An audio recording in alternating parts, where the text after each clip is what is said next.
Bonjour à tous, nous sommes en direct pour ce nouveau webinaire. Bienvenue à cette nouvelle édition donc, du webinaire sur la thématique de la transition écologique, donc organisée par la Chambre de métiers et d'artisanat Auvergne-Rhône-Alpes, que nous organisons donc, dans le cadre de notre programme d'action sur l'environnement, soutenu par l'ADEME depuis plus de 20 ans. Je suis ravie de vous accueillir, tout du moins virtuellement, pour vous présenter au cours de la prochaine heure le sujet du réemploi, de l'emballage en verre et plus particulièrement, comme affiché sur la première page, la bouteille. Donc consigne, réemploi, l'objectif est de vous expliquer tout ça au cours de cette présentation. Et pour cela, nous aurons 4 intervenants avec nous. Donc pour commencer, je me présente. Donc je suis Cécilia Michaud, je suis conseillère environnement à la Chambre de métiers d'artisanat Auvergne-Rhône-Alpes, basée à Lyon. Donc j'accompagne les entreprises artisanales sur les différents volets de l'environnement, dont la réduction des déchets qui nous occupe aujourd'hui. Nous serons également amenés à entendre le retour d'expérience de Maxime Chid et de la brasserie Antidote et de Klaus Benou de l'entreprise Ibis Plus qu'on accueillera tout à l'heure. Et je suis ravie d'accueillir Alice Abba. Donc, je vous laisse monter sur scène si vous trouvez le bouton. Parfait. Qui va nous présenter une bonne partie du sujet ce soir et que je vous laisse vous présenter tout de suite en quelques mots avant de continuer. Oui, bonjour à toutes et à tous. Alice Abba, donc je suis coordinatrice de l'association Réseau Consigne, donc qui est l'association qui fédère les acteurs du réemploi des emballages en France. Donc aujourd'hui, on rassemble environ 180 membres qui sont pour la grosse moitié des opérateurs de filière réemploi, laveurs industriels, donc qui organisent ces activités de réemploi, donc collecte, lavage, fourniture d'emballages réemployables. On rassemble également des producteurs et des distributeurs de denrées alimentaires, cosmétiques aussi, puisqu'on a aussi du réemploi sur d'autres secteurs que l'alimentaire, et tous les fournisseurs qui sont en appui des activités de réemploi, donc qui fabriquent des emballages, des machines de lavage, machines de déconsignation, etc. Et donc, nos missions, c'est vraiment de rassembler l'ensemble des acteurs de la chaîne pour lever les freins à la pratique du réemploi des emballages, de faire du lobbying auprès des pouvoirs publics, de capitaliser la connaissance sur le sujet. Donc, merci de m'accueillir. Merci Alice. Et avant de rentrer dans le vif du sujet, je vous rappelle simplement quelques informations techniques sur l'outil qu'on utilise, donc Livestorm. Vous retrouverez en bas à droite de l'écran notamment 2 boutons. Donc, si vous voulez réagir et vous exprimer librement, n'hésitez pas à utiliser le bouton chat qui est vraiment complètement à droite. Et si vous avez des questions, n'hésitez pas à les poser cette fois-ci dans le filet de questions. En utilisant le bon canal, ça va nous permettre de réunir toutes les questions qu'on va poser à la fin. Donc, n'hésitez pas à poser, dès que vous avez une question, à le poser dans ce canal-là. Ça nous permettra de les résumer à la fin. Allez, sans plus attendre, donc, au menu de ce soir, donc on va vous présenter tout d'abord un rapide rappel du contexte historique du sujet. C'est toujours intéressant de replacer le sujet dans son contexte. Ensuite, nous vous présenterons donc vraiment de quoi on parle quand on parle de réemploi, de consignes et donc les avantages de cette méthode. Pourquoi aujourd'hui, en 2023, passer au réemploi et comment le secteur évolue fortement. Enfin, comment passer au réemploi en pratico-pratique et donc en attendant la participation et le retour d'expérience de nos 2 chefs d'entreprise. Enfin, les quelques opportunités qui arrivent en 2023, vous verrez de quoi il s'agit. Donc, en ce qui concerne le contexte et l'historique, donc nous parlons bien des emballages en verre. Il faut savoir qu'en France, les emballages en verre représentent quand même la moitié de la quantité en poids des emballages des ménages. Et ces emballages en verre représentent 2,5 millions de tonnes de déchets par an. Donc, on a un peu du mal à se figurer ces grands chiffres quand même. Sur ces 2,5 millions de tonnes d'emballages en verre, on a quand même 78% de ces emballages en verre qui sont des bouteilles. Hein, c'est bien la problématique du jour. Donc, avec 63% des bouteilles de verre, de vin, de bière et de spiritueux. Vous avez également 8% de champagne et de vin mousseux et 7% de bouteilles de boissons non alcoolisées. Donc, près de 80% en format bouteille. Aujourd'hui, ces emballages sont recyclés à 88%, sur les derniers chiffres qu'on a en 2021, mais cela n'a pas toujours été ainsi. Donc, on va dire, voilà, une pratique a disparu finalement depuis les années 80-90, donc c'était à peine il y a 20 à 30 ans. Plusieurs facteurs ont eu raison d'elle, donc notamment l'arrivée du plastique, c'est pas vraiment dit dans la vidéo là, mais le plastique c'est fantastique comme à l'époque. Donc cette partie-là, des méthodes de recyclage aussi du verre, adossées au marketing qui fait passer le verre perdu comme gage de modernité, ainsi que le marketing. Alors c'est pas vraiment dit dans la vidéo, mais que le marketing qui a amené également une dose de diversité de formes d'emballage. Donc c'est vrai que c'est intéressant d'un point de vue marketing, mais cette diversité d'emballage nous pose aussi souci dans le retour de la consigne, notamment sur la définition des bouteilles. On le verra après. Donc, une pratique disparue, sauf dans 2 milieux en Alsace, comme dit dans la vidéo, avec 25 millions de bouteilles par an qui sont lavées et réemployées. Et puis, dans le circuit des CHR, un café, hôtel, restaurant, où qui sont 30 à 40% des emballages qui sont encore consignés pour réemploi.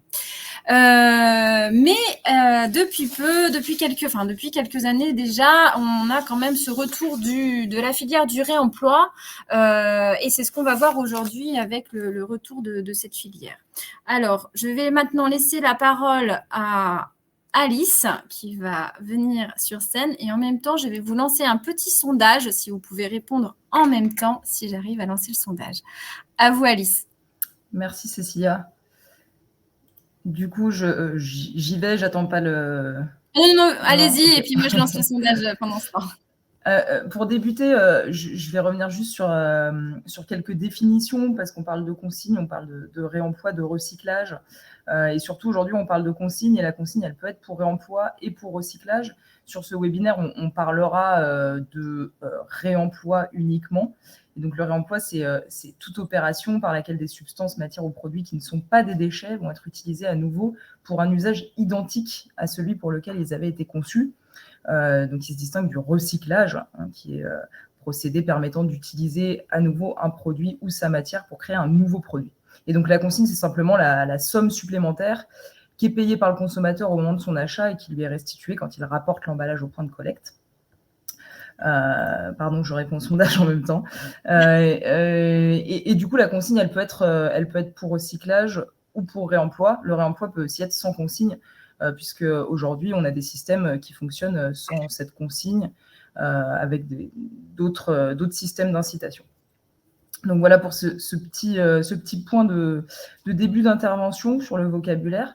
Alors déjà, pourquoi miser en priorité sur le réemploi des emballages plutôt que sur le recyclage? Donc ça a été évoqué dans la petite vidéo. Et là, sur ce schéma, on voit les deux circuits, celui du réemploi, celui du recyclage, qui sont complémentaires. Mais le réemploi est à mettre en priorité par rapport au recyclage, et c'est d'ailleurs inscrit dans notre code de l'environnement, puisqu'il y a une hiérarchie des modes de traitement des déchets qui met la priorité sur la réduction et le réemploi avant les autres modes de traitement que sont le recyclage, l'incinération, la mise en décharge. Et donc, réemployer, c'est plus intéressant que recycler, notamment sur les bouteilles en verre, parce que ça permet d'éviter la création d'un déchet. Pour refabriquer une bouteille en verre, on va devoir utiliser de l'énergie. Il faut faire chauffer le verre à 1400-1500 degrés. On va devoir aussi utiliser de l'eau à chaque fois qu'on fabrique une nouvelle bouteille, des matières vierges, puisque pour une bouteille claire, donc en verre blanc, on a à peu près 60% de matière vierge, 40% de matière recyclée, donc de calcin. Pour une bouteille sombre, on aura 60% de calcin, 40% de matière vierge tout de même. Et puis après, on parle souvent du transport dans la boucle de réemploi, mais dans la boucle de recyclage, il y a également du transport. De mémoire, pour transporter du centre de tri jusqu'au centre de recyclage, on a environ 260 km à chaque fois. Donc voilà, le réemploi, ça permet d'éviter l'extraction de nouvelles ressources, d'éviter la production de déchets, d'éviter les déchets sauvages, puisqu'on va donner une valeur à l'emballage avec la consigne, et de promouvoir une agriculture locale et une consommation en circuit court. Il y a beaucoup d'études qui comparent la bouteille en verre réemployée à la bouteille en verre recyclée. Et ces études, si on peut retenir peut-être une chose, c'est que dès la deuxième utilisation, une bouteille réemployée, elle émet moins de gaz à effet de serre qu'une bouteille recyclée. On a par exemple une étude qui fait référence aujourd'hui, celle qui est venue analyser le système du brasseur Météor en Alsace. La bouteille réemployée par rapport à la bouteille en verre recyclée, elle permet de réduire de 79% les émissions de gaz à effet de serre, de 75% la consommation d'énergie et de 33% la consommation d'eau. Et tout ça parce que la phase la plus impactante, c'est la production de l'emballage. D'autres études comparent la bouteille en verre réemployée à d'autres emballages à usage unique, notamment à la canette en aluminium et à la bouteille PET. On a aussi des études qui nous montrent que la bouteille en verre employée, elle permet de réduire de 57% les émissions de gaz à effet de serre par rapport à la canette, de 70% par rapport à la bouteille en PET à usage unique.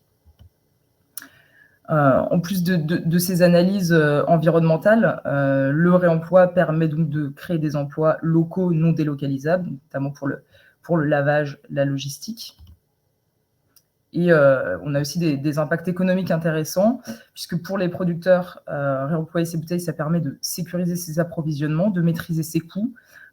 J'imagine que vous avez été impacté par les pénuries de bouteilles en verre, par les hausses des coûts des bouteilles en verre, là où les bouteilles ont pris 45% en un an, les coûts liés au lavage ont été globalement sont restés dans une fourchette assez basse, avec des coûts qui ont augmenté dans une bien moindre mesure.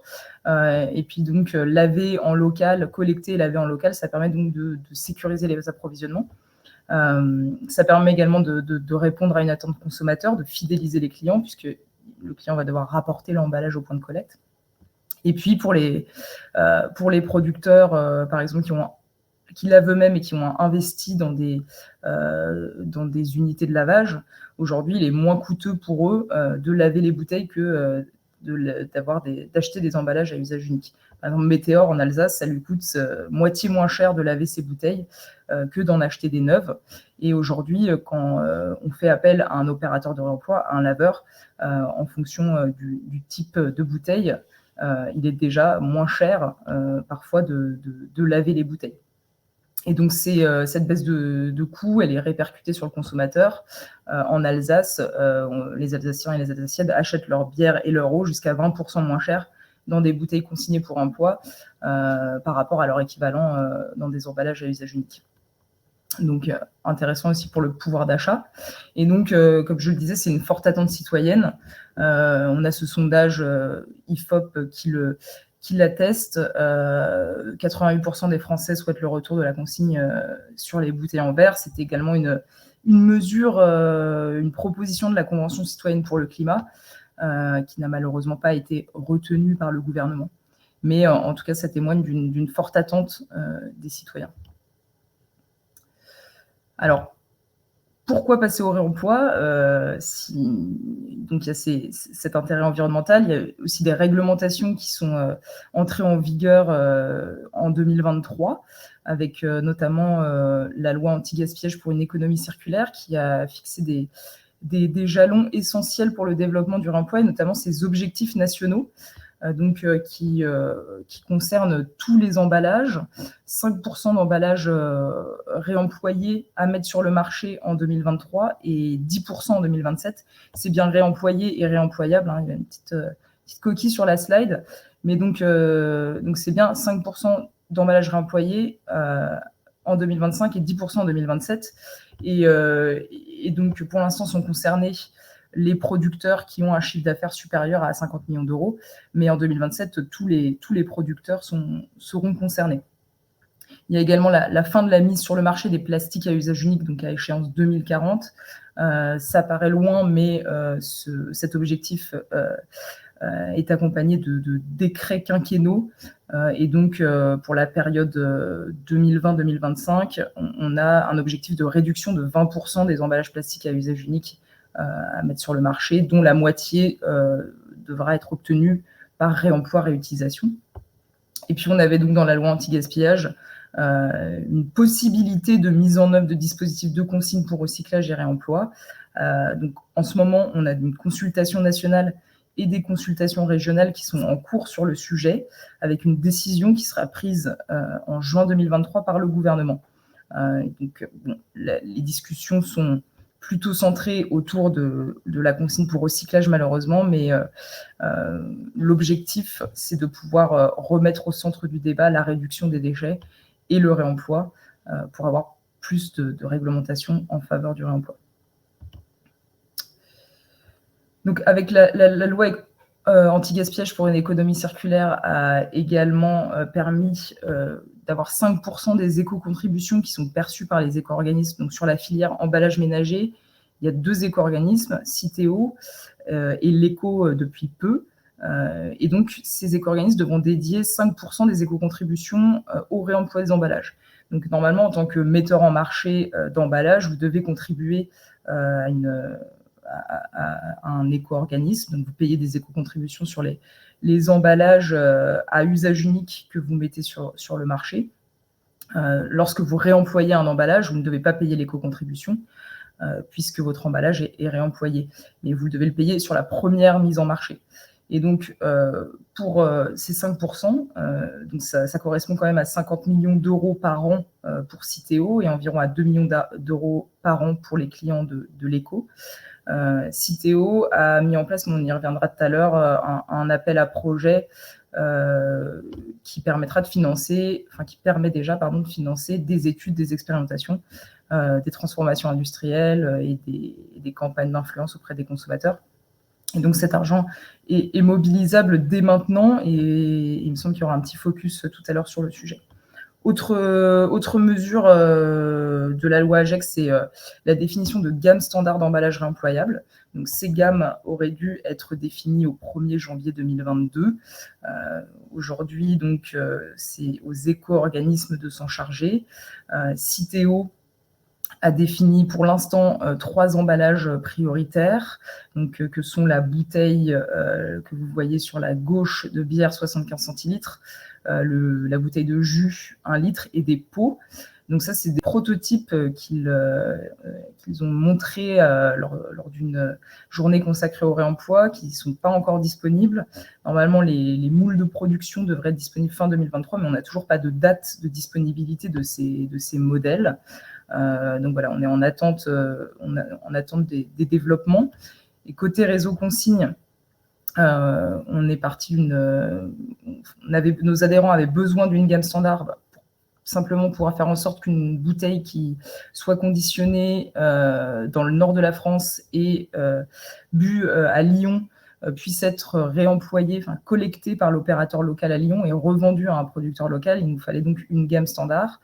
En attendant d'avoir les développements des éco-organismes et la gamme standard officielle, nous, on a défini avec le gisement existant des références, donc en faisant des tests et en respectant certains critères, à savoir est-ce que la bouteille est garantie réemployable par le fabricant ou alors est-ce qu'on a des retours d'expérience suffisants pour dire qu'une bouteille peut être réemployée. Et donc, on a défini sur différents marchés des références. Pour la bière, on a donc cette bouteille brasseur, donc qui est déjà en fait un standard sur le marché usage unique, mais qui est en fait réemployable. Sur la 33 centilitres, on a sélectionné 2 modèles, une long neck haute et une APO Vichy, qui sont toutes 2 réemployables. Sur les jus, 2 modèles également. Et sur le vin, une bouteille Bordeaux en 3 teintes et une bouteille Bourgogne en 3 teintes. Donc cette gamme, elle est disponible auprès de votre opérateur de filière ou laveur, enfin, votre futur opérateur de filière ou laveur, ou auprès de Réseau Consigne. Tous les liens vers les références sont dans le document. Donc n'hésitez pas à nous contacter si vous voulez avoir ce document. Voilà, en ce qui concerne les tendances qu'on a actuellement sur le réemploi, donc le réemploi il s'est redéveloppé depuis quelques années en France grâce aux opérateurs de filière réemploi et souvent au départ avec des magasins bio, des épiceries vrac, puisque ça correspond à la sensibilité de ces entreprises, mais on voit qu'aujourd'hui ça commence à percer également dans les grandes et moyennes surfaces. Donc avec des machines de collecte automatique parfois non, avec des systèmes de corner dans les magasins. Donc on voit qu'il y a du fait de ces obligations réglementaires, en tout cas un début d'intérêt pour le réemploi dans la GMS. On voit aussi qu'il y a des nouveaux canaux de distribution qui se créent et qui ont des croissances assez impressionnantes pour l'instant, avec notamment des acteurs comme Le Fourgon qui a ouvert plusieurs villes et la tournée en Île-de-France, et donc qui sont des entreprises qui vont livrer des boissons dans des emballages consignés pour réemploi à domicile. Voilà, donc pour rentrer dans le concret et donc comment on passe au réemploi en pratique. Donc nous, on a rédigé au niveau du réseau Consigne un guide qui est téléchargeable depuis notre site dans nos publications et qui donne les grands enjeux d'un passage au réemploi, donc à la fois les enjeux réglementaires mais aussi techniques et puis les ressources pour y parvenir.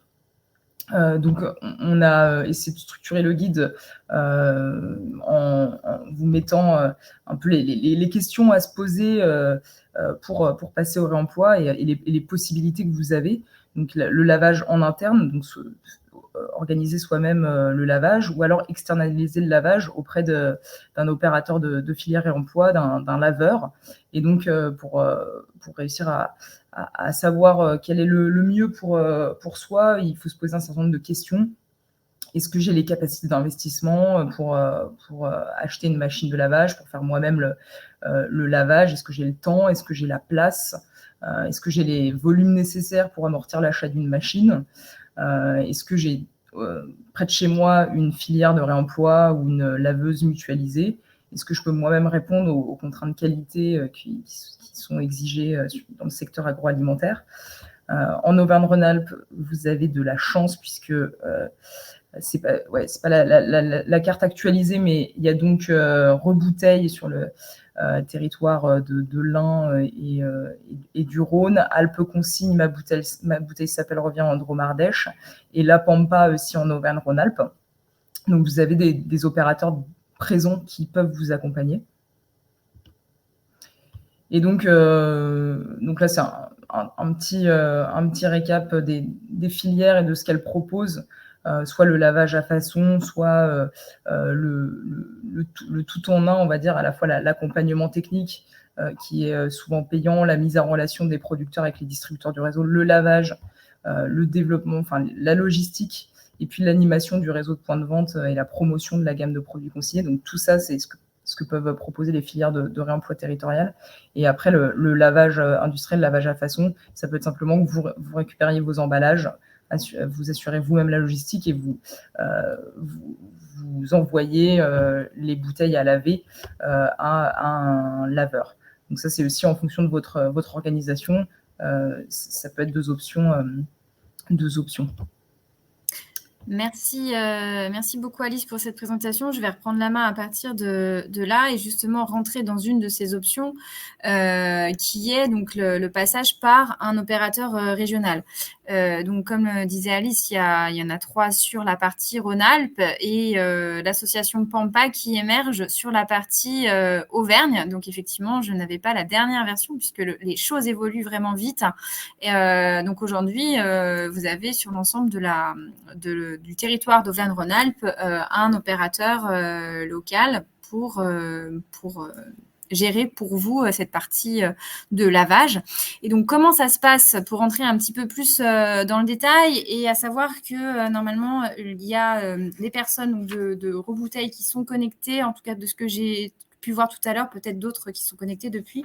Donc, si jamais, alors si j'ai des bêtises, n'hésitez pas à me le marquer dans le chat. Et puis, si jamais vous avez des questions un peu précises, vous pouvez aussi le marquer dans le canal questions et on demandera aux personnes concernées.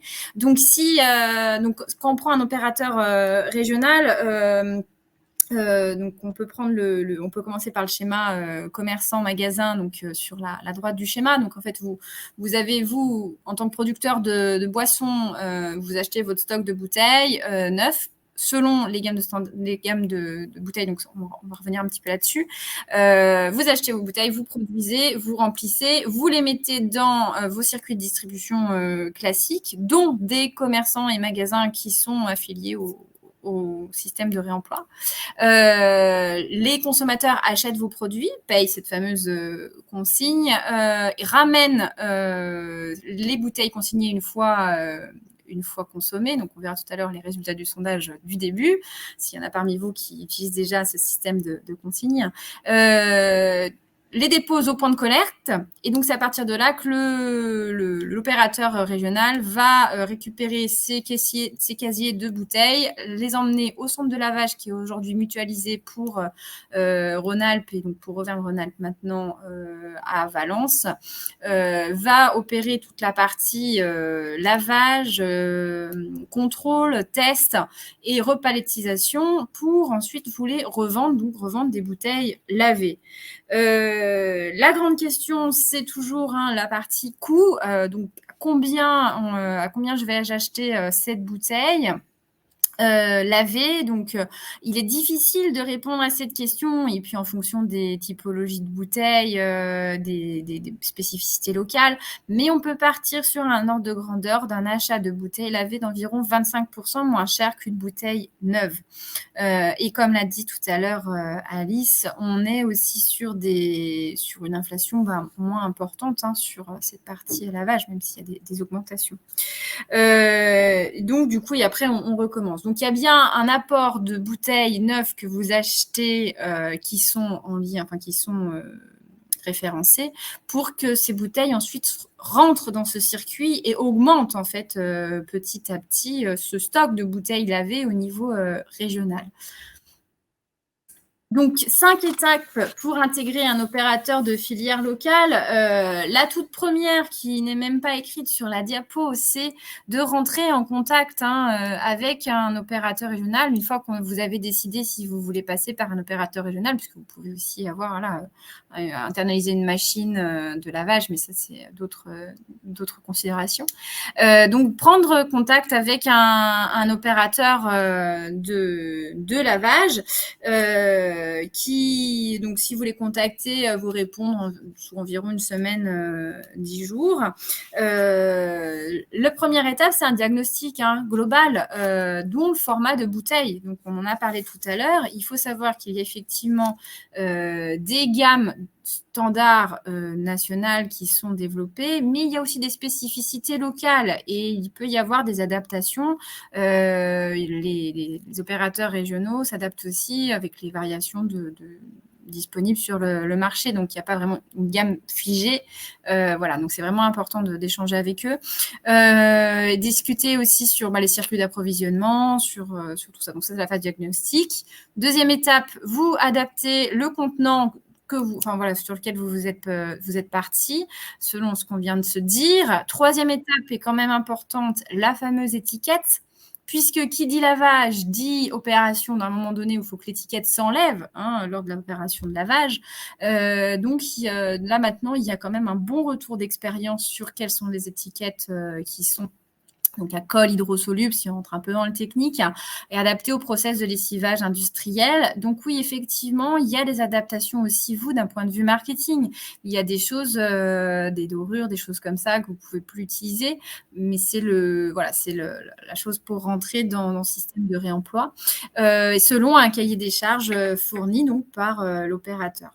Il y a également une intégration du pictogramme que vous voyez en petit, là, le pictogramme du réemploi, qui permet que les consommateurs puissent savoir si cette bouteille est dans ce circuit de réemploi. Et enfin, validation du dossier. Et donc, quels sont les avantages de passer par un opérateur régional? Et on voit que maintenant, il y en a quand même de nombreux en France.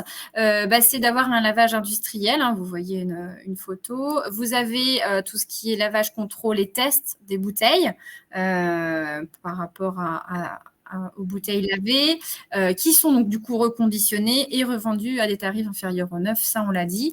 Et chose également qui est à noter, tout à l'heure c'était noté sur le petit schéma en rond, c'est que les animateurs, les opérateurs régionaux sont là aussi pour animer cette filière, animer des animations en point de vente. Vous avez une illustration, puisque la problématique de la consigne, on est effectivement sur un croisement entre vous mettre en place ce système et les citoyens, les clients qui achètent et qui doivent rentrer aussi dans ce système. On est vraiment sur ce rouage. Et donc, il y a aussi une grosse part sur cette partie-là d'animation par rapport à la clientèle. Petite autre information, donc le nombre de bouteilles lavées, donc si vous voulez quelques informations, on a en 2022, pour les 3 opérateurs, donc Rebouteille, Alpes Consigne et ma bouteille s'appelle Revient, on est sur 320 000 bouteilles remises dans le circuit. Et depuis le démarrage du projet, puisque ça fait quelques années maintenant que c'est lancé, on est sur 520 000 bouteilles redistribuées et plus d'1 million de bouteilles lavées, puisqu'ils font aussi du lavage à façon. Donc là, pour les quelques chiffres.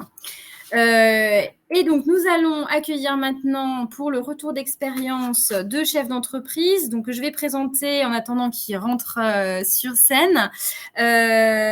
Donc, nous avons Maxime Chide de la brasserie Antidote qui travaille en famille à 2 avec sa sœur pour la période estivale. Qui a démarré la production en décembre 2019 avec une production de 18 000 à 20 000 litres par an, si je ne dis pas de bêtises. C'est ça, oui. Avec 6 bières permanentes et une gamme éphémère avec des formats de bouteilles 75 centilitres et 33 centilitres. Tout à fait, oui. Et nous avons Klaus. Alors, on a un petit souci de son. Enchanté. Enchanté, Klaus. C'est bon pour le son, je pense? Oui, je parlais juste pas. Oui, c'est bon. Et Klaus Benou de l'entreprise Hibiscus, donc qui est un produit à infusion, une infusion à l'hibiscus. Tout à Si fait. je ne dis pas de bêtises. Vous avez démarré l'activité en novembre 2020 à côté d'une activité salariée et vous êtes à 100% dans cette activité depuis l'automne 2022. Et vous avez une production actuelle de 300 litres par mois avec un format de bouteille, format 1 litre. Et donc là, cette fois-ci, on n'est plus sur la bière, mais on est sur du jus de fruits, enfin, autre gamme. Merci à tous les deux. Merci. Alors, du coup, la première question que j'ai envie de vous poser, c'est pourquoi opter pour ce fameux système de réemploi / consigne avec les petites utilités qu'on a vues? Je vous laisse répondre, peut-être Maxime. Eh ben, moi, j'ai opté pour la consigne principalement pour l'impact écologique.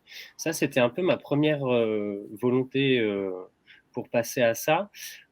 Comme ce qui a été dit, on voit bien que au niveau de la consommation de CO2, c'est quand même bien négatif. Donc ça m'a bien motivé à à passer à la consigne. Et après, il y a l'autre volet aussi financier. Là, ces derniers temps, on se fait quand même pas mal augmenter le prix de la bouteille neuve. Et c'est vrai que la consigne, ça a un bon impact à ce niveau-là. Le prix de la bouteille est quand même un peu moins cher. Et donc, tout ça mis bout à bout, c'est quand même assez intéressant financièrement. Donc, voilà, moi, c'est pour ça que je suis passé sur la consigne principalement. Ouais. Merci Maxime, 2 raisons effectivement qu'on a pu évoquer et que vous pouvez illustrer. Clause, de votre côté, pourquoi opter pour le réemploi consigne avant d'aller dans le Il y a eu détail? plusieurs aspects. Il y a eu l'aspect effectivement environnement aussi. Je trouvais ça assez bête de devoir me dire que je vais jeter des bouteilles qui vont être cassées puis refaites. Alors que celles-là, en fait, on peut tout simplement s'en servir, les laver et on peut les chauffer surtout aussi. Donc en fait, c'était assez logique de ce point de vue-là. Et d'un autre point de vue, euh, comme j'ai démarré sur une toute petite prod, et j'y suis encore d'ailleurs, l'achat de bouteilles à l'unité revenait très cher. Donc pouvoir les acheter une première fois, les réutiliser plusieurs fois, c'était très intéressant financièrement. Voilà, voilà.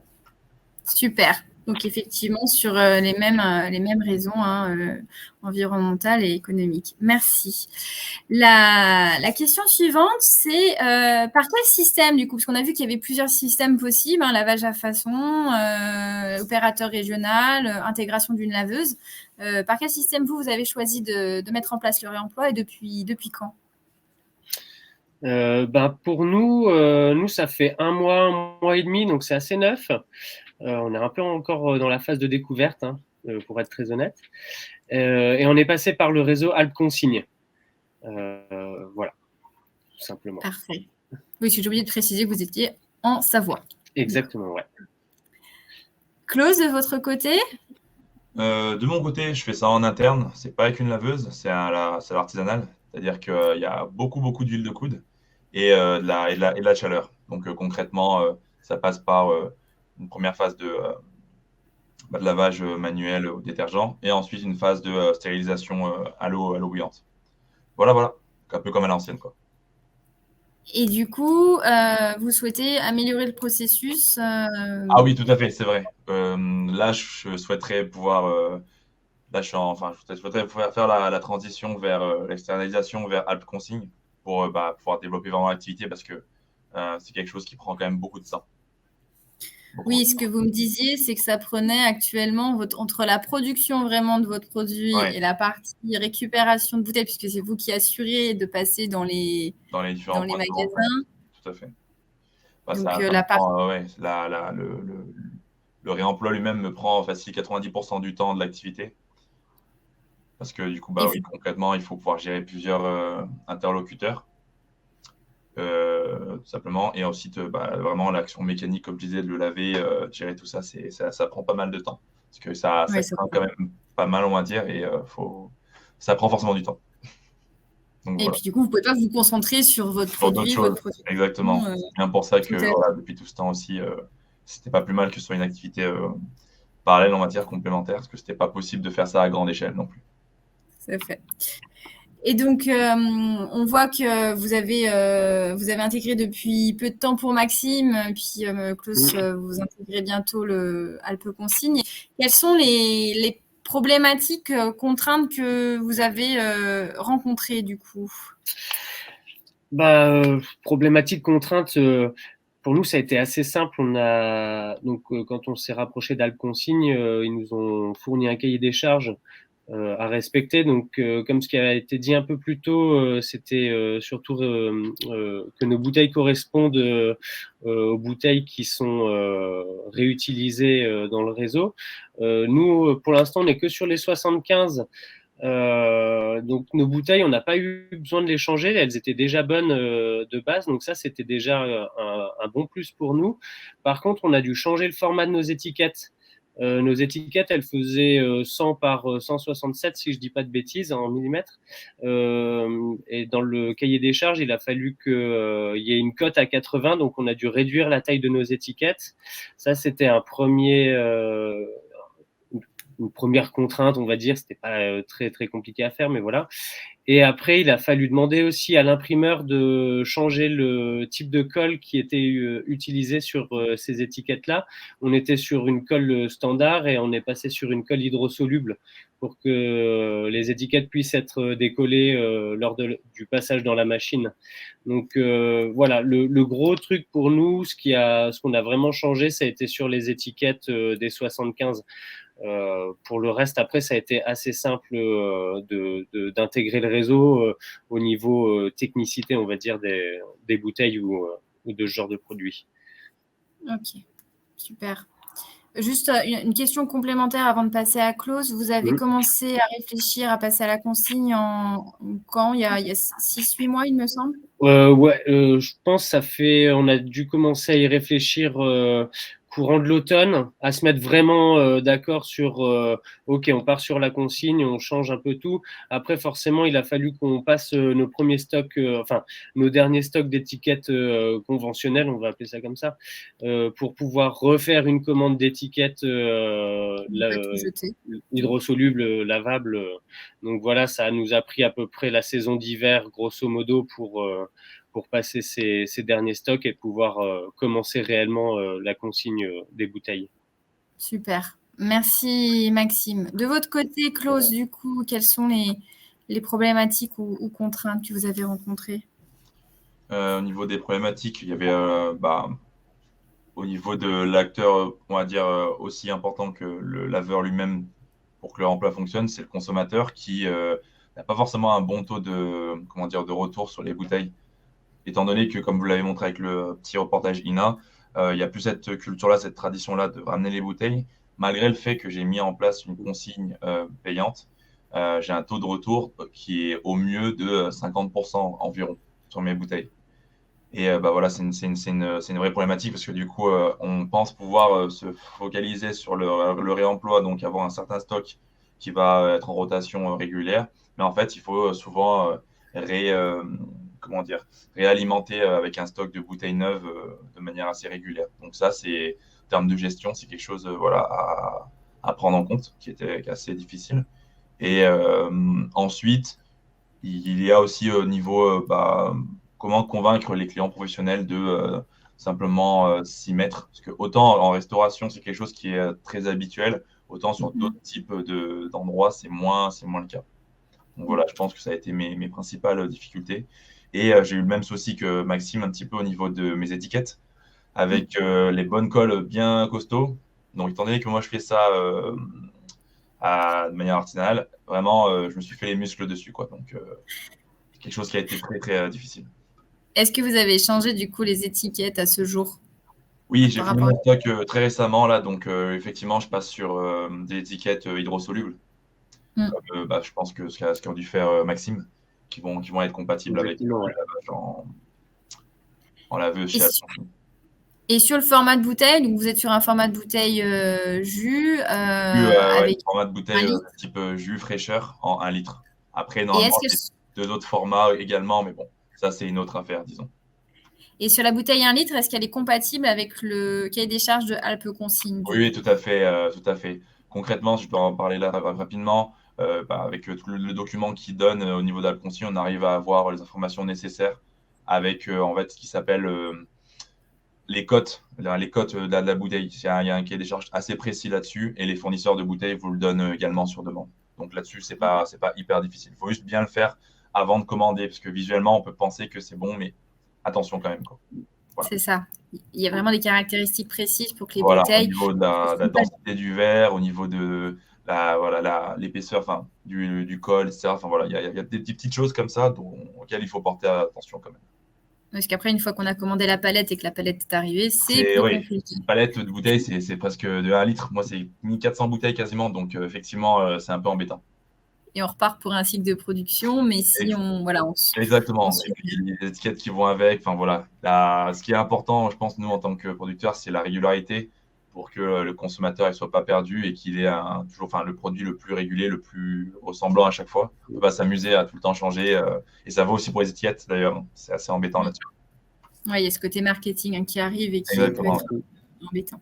Après, vu que vous êtes récente dans ce système, vous n'avez pas encore reçu de palette de bouteilles lavées, si je ne dis pas de bêtises. Non, non, non, non, non, non. Il n'y aura pas ce retour d'expérience-là aujourd'hui. Non. Voilà. Et après, pour les bouteilles, format de bouteille, je voulais simplement aussi préciser. Donc, effectivement, en bière, la bouteille de 75 centilitres est très utilisée. Je sais que la bouteille de 33 centilitres est très attendue. Et il y a des choses qui avancent sur la bouteille de 33 centilitres. Les choses vont se mettre en place là-dessus. Vous avez un retour, Maxime, peut-être là-dessus ? Oui, moi, c'est vrai que en termes de quantité, on vend pas mal de 75, mais ce qu'on vend le plus, c'est surtout les 33. Et moi, j'attends impatiemment que la 33 centilitres, que la consigne de 33 centilitres arrive. Après, d'après ce que j'ai entendu ou compris, ça devrait arriver courant de l'année. Là, j'ai pas eu de date, mais je pense que ça doit se faire dans les prochains temps pour la 33. Donc ça, pour nous, ça va être la prochaine étape. Maintenant que la 75 est en place, continuer sur la 33, quoi. Continuer sur la 33, parfait. Exactement. Et puis Klaus, vous avez aussi donc 1 litre, et puis vous avez potentiellement en tête d'avoir des plus petits formats, mais ça sera plus que potentiellement, c'est même une certitude, honnêtement. Même une certitude à tel point qu'il y a certains clients qui ne fonctionnent qu'avec des petites bouteilles en 25 centilitres, notamment des restaurateurs et des bars. Et pour l'histoire, je fais aussi des petites bouteilles pendant un temps, sauf qu'avec les retours, les différentes casses, j'ai décidé de ne pas renouveler le stock tant que je n'avais pas une solution viable pour les laver, parce que plus la bouteille est petite, plus le nombre d'opérations à répéter est haut. Donc en fait, dans les grandes bouteilles, ça va. Dans les petites, c'est vraiment infernal au bout d'un moment. Mais c'est quelque chose qui est très important pour beaucoup d'endroits, clairement, qui ont la tradition, c'est important pour eux de mettre leur petite bouteille de jus de fruits ou autre sur la table à côté du verre. Et ça, on n'y peut pas grand-chose. Donc voilà.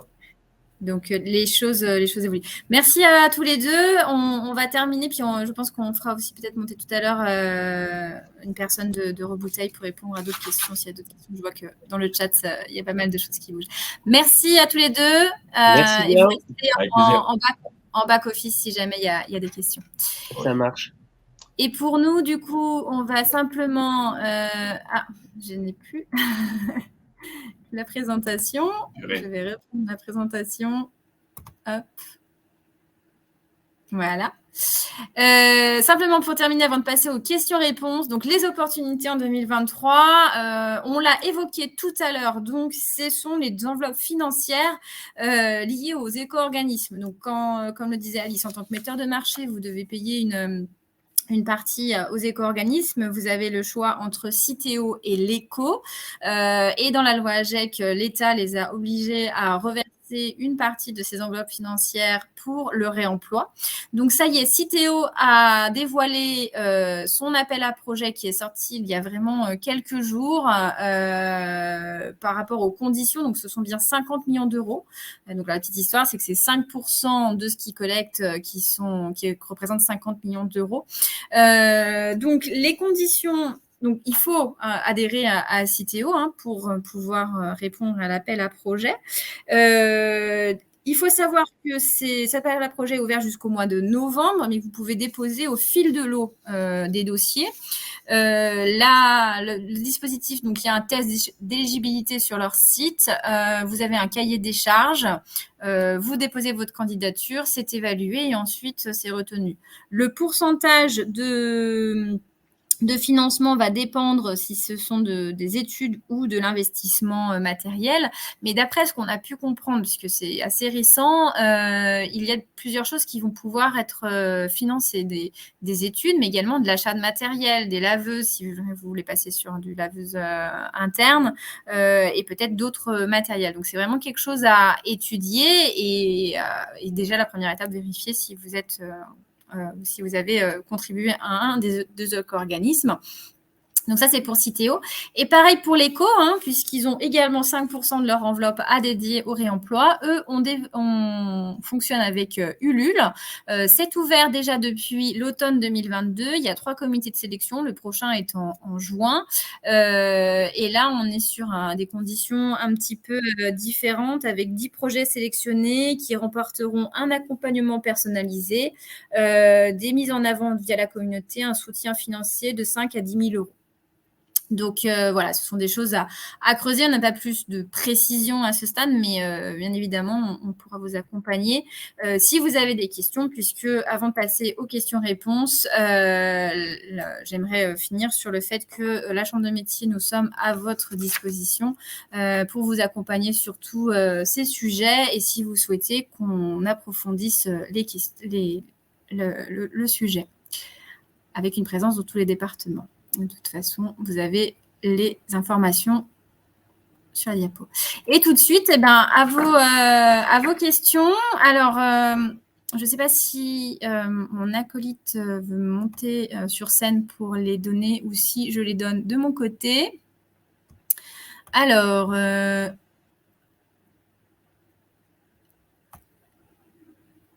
est-ce qu'il existe des consignes en 70 centilitres pour les spiritueux ?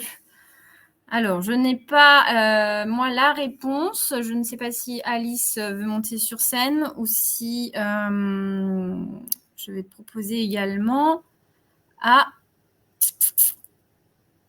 je le cherche dans la liste des participants, Michel Emery de Rebouteille, qui est invité à monter sur scène s'il veut nous aider à répondre aux questions. Oui, pour ce qui est des bouteilles de spiritueux, on n'en a pas intégré pour l'instant officiellement à la gamme standard nationale, mais il y a certains opérateurs régionaux qui consignent des bouteilles de spiritueux. Je ne sais pas si Michel, vous le faites côté Rebouteille. Oui, non, on n'a pas défini de standard. Bonjour. On n'a pas défini de standard. Bonjour Michel, merci. Au niveau local et régional sur les spiritueux. Par contre, on peut les prendre en lavage à façon et on accompagne certains producteurs juste à adapter l'étiquette. Mais on n'a pas de format spécifique encore sur ces boissons. Donc, c'est le lavage à façon que vous faites également, oui. vous, dans les opérateurs régionaux. Ok, super.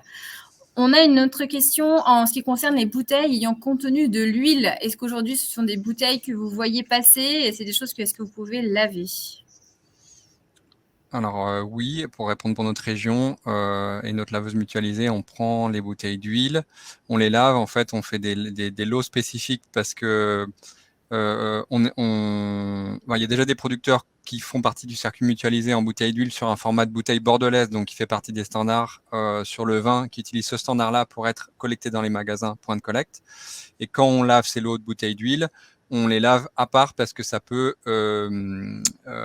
présenter ça peut altérer la qualité du bain de lavage. Et du coup, on remplace les bains de lavage et après les lavages de bouteilles d'huile, mais on peut le faire. Techniquement, oui. Et on est en train de faire des tests. Il y a des résidus sur les résidus d'huile après lavage et ils sont très bons. Donc, les producteurs d'huile n'hésitent pas à vous contacter pour échanger sur ce sujet spécifique. Mais ce n'est pas un frein. C'est pas un frein. Oui. Complexe, on a déjà plusieurs producteurs qui sont partenaires sur l'huile. Ouais. Ok, super. Comment faire si notre marché de vente est sur toute la France ? Donc, effectivement, on en parlait un peu avec cette problématique. Quid de la vente en ligne ? Il y a plusieurs questions, je lis tout d'un coup. Quid de la vente en ligne ? Comment se passe la consigne ? Et est-ce que les bouteilles peuvent être récupérées ou la consigne est perdue pour le client ? Et donc, lui, il aura acheté une boisson plus chère s'il ne peut pas retourner la consigne. Oui, alors il y a plusieurs éléments. Alors il y a des réseaux qui existent. Il y a la carte du réseau consigne en ligne qui répertorie un ensemble de points de collecte assez large de différents opérateurs du réemploi en France. Nous, on fait partie d'un autre réseau qui est le réseau, enfin, on fait partie bien sûr du réseau Consigne, mais aussi du réseau France Consigne qui est un réseau d'opérateurs du réemploi. Et là, on a une carte aussi dédiée sur un ensemble de points de collecte sur le territoire. On maille pas encore 100% du territoire français, mais il y a une dizaine de régions ou de secteurs qui sont couverts avec 700 points de collecte aujourd'hui. Et l'intérêt des standards qu'a mis en place le réseau Consigne, c'est que ces standards-là sont récupérables d'un territoire à l'autre, comme vous le disiez dans la présentation. Pour ce qui est de la consigne monétaire, donc certains opérateurs du réemploi comme Rebouteille par exemple, ou Jamais Bouteille en Bourgogne-Franche-Comté, ils la pratiquent. Donc là, si une bouteille est achetée avec consigne monétaire et qu'elle est ramenée dans un secteur, je dis une bêtise, mais dans le Nord par exemple, chez Ola Consigne qui ne pratique pas la consigne monétaire, elle ne lui sera pas remboursée, ça c'est vrai. Mais la bouteille pourra être récupérée à partir du moment où elle est porteuse du pictogramme du réemploi, du logo du réemploi qui apparaît sur l'étiquette du producteur. Donc la bouteille n'est pas perdue, la consigne oui. Aujourd'hui, c'est pas harmonisé au niveau de la consigne monétaire. Oui, là, ça illustre bien cette problématique de consigne monétaire par rapport à la question du réemploi. Moi, j'aurais une question en complément de celle-ci, c'est-à-dire que le producteur qui vend, donc la bouteille, elle est réemployable, mais est-ce qu'il peut la vendre dans un réseau où il y a la consigne monétaire et il pourrait la vendre dans une autre région où il sait qu'il n'y a pas la consigne monétaire, mais sans la consigne monétaire? Oui. Pour le Avec producteur, oui. en disant bien au consommateur de la ramener et on est sur ce système non monétaire. Oui, le producteur, quand il travaille avec un opérateur du réemploi comme nous ou comme ceux de notre réseau, pour lui, l'impact, c'est de mettre en conformité sa bouteille avec le réemploi, donc format de bouteille et étiquette. Le reste, consigne monétaire ou pas consigne monétaire, ça va dépendre du circuit de distribution et c'est géré entre l'opérateur du réemploi et le point de vente. Donc, il n'y a pas d'impact pour lui. Une fois qu'il est mis en conformité, il peut vendre sur un territoire ou sur l'autre. Ça sera avec ou sans consigne, mais il n'est pas directement concerné. Voilà. Et il peut sur sa vente directe, il peut choisir lui-même de pratiquer la consigne pour tout ce qui est vente au caveau, vente depuis la brasserie. Mais voilà, ça, c'est un choix personnel. Et c'est là que ça illustre la question de la consigne. Une fois qu'elle sera, si elle est harmonisée en France, ça permet aussi, ça permettra un meilleur retour aussi peut-être des bouteilles. Voilà, oui, l'harmonisation du tout système. À fait. Et ça, la concertation nationale du gouvernement qui est en cours, elle porte aussi sur les dispositifs possibles de consigne et leur harmonisation, ce qui serait intéressant. Ouais. Ça, c'est sûr. C'est bien pour ça. C'est aussi pour ça qu'on fait ce webinaire en ce moment, enfin cette année, puisqu'on voit bien que les choses bougent et dans l'actualité, ça bouge. Je passe à la question suivante. Bonjour, est-il envisagé d'étendre tous les types de formats de bouteilles ? Alors, non, du coup, j'avais répondu à cette question dans le chat. L'idée, c'est quand même de rationaliser les gammes pour que les bouteilles soient interchangeables d'un producteur à l'autre. Et comme le disait Alice, qu'une bouteille produite dans le Nord puisse être récupérée à Lyon et inversement. Et du coup, on ne peut pas se permettre de démultiplier les formats parce que derrière, il y a une phase de tri. Et si on commence à prendre tous les formats, c'est autant de tri parce que ce qu'on fait ensuite, on vend des lots de bouteilles uniformes. Et cette étape-là, en fait, elle nécessite d'avoir une gamme réduite et de rationaliser la gamme. Donc, il y a quand même certains formats qui complètent les standards. De temps en temps, on a des réunions avec les groupes de standardisation avec le réseau consigne pour compléter la gamme aussi compte tenu des pénuries et du contexte du marché, mais elle n'a pas vocation à intégrer tous les formats. Et c'est bien pour ça, tout à l'heure, on voyait avec aussi le petit film en introduction, c'est aussi le marketing qui a initié cette diversité de bouteilles. Et aujourd'hui, effectivement, pour des questions industrielles, logistiques, il faut rationaliser et trouver sa différenciation autrement, malheureusement, et pas par le format de bouteille. Question écologique sur le nettoyage pour le réemploi. Quelles sont les étapes de nettoyage et avec quels produits, entre parenthèses chimiques, les bouteilles sont nettoyées? Quid du traitement des rejets? Alors, donc nous, le lavage, il se passe en 3 bains consécutifs de trempage. Donc, c'est une laveuse à immersion. Les 2 premiers bains sont des bains à 80 degrés avec de la soude. Donc, le produit chimique qu'on utilise, c'est de la soude. Après, on a du rinçage avec un adoucisseur en fin de ligne. Donc, le seul détergent, si on peut dire, c'est la soude qui est le produit qu'on utilise.